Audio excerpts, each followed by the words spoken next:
ಎಲ್ರಿಗೂ ನಮಸ್ಕಾರ. ಈ ಕಾಟೇರ ಚಿತ್ರದ ಒಬ್ಬ ತುಂಬ ಮುಖ್ಯವಾದ ಒಬ್ಬ ವ್ಯಕ್ತಿನ ಇಲ್ಲಿ ಕರೆಸ್ಕೋಬೇಕು ನಾನು. ತರುಣ್,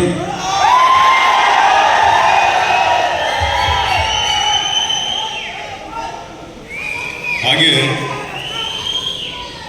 ಚಿತ್ರಕ್ಕೆ ಒಂದು ಸಂಗೀತ ಅನ್ನೋದು ತುಂಬ ಮುಖ್ಯ.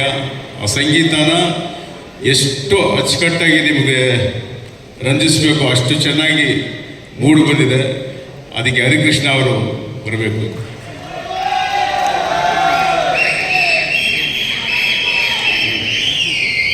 ಇದಕ್ಕೆ ಅಡಿಪಾಯ ಈ ಕತೆ, ಈ ಸಿನಿಮಾ ಇಷ್ಟು ದೊಡ್ಡದಾಗಬೇಕು ಅಂದರೆ ಜಡೇಶ್ ಮತ್ತು ಮಾಸ್ತಿ ಇಬ್ಬರು ಬರಬೇಕು.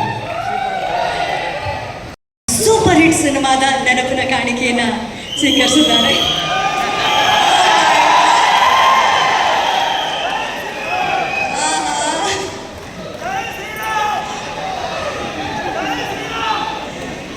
ಸರ್, ಇದು ನೆನಪಿನ ಕಾಣಿಕೆ ಆಗಿರ್ಬೋದು, ಬಟ್ ಈಗ ಒಂದು ಫ್ರೇಮ್ ನೋಡಿದ್ವಲ್ಲ, ಅದು ನಮ್ಮ ನೆನಪಲ್ಲಿ ಯಾವಾಗಲೂ ಇರುವಂಥದ್ದು. ದಯವಿಟ್ಟು ಕಾಟೇರ ನಮ್ಮೆಲ್ಲರಿಗೂ ಇಷ್ಟು ಖುಷಿಯಾಗಿದೆ. ನಿಮಗೆ ಜರ್ನಿ ಹೇಗಿತ್ತು ಅಂತ ತಿಳಿಸ್ಬೇಕು ಸರ್. SS TV ಸಿನಿಮಾ ಜಗತ್ತಿನ ಕ್ಷಣ ಕ್ಷಣದ ಸುದ್ದಿಯೊಂದಿಗೆ.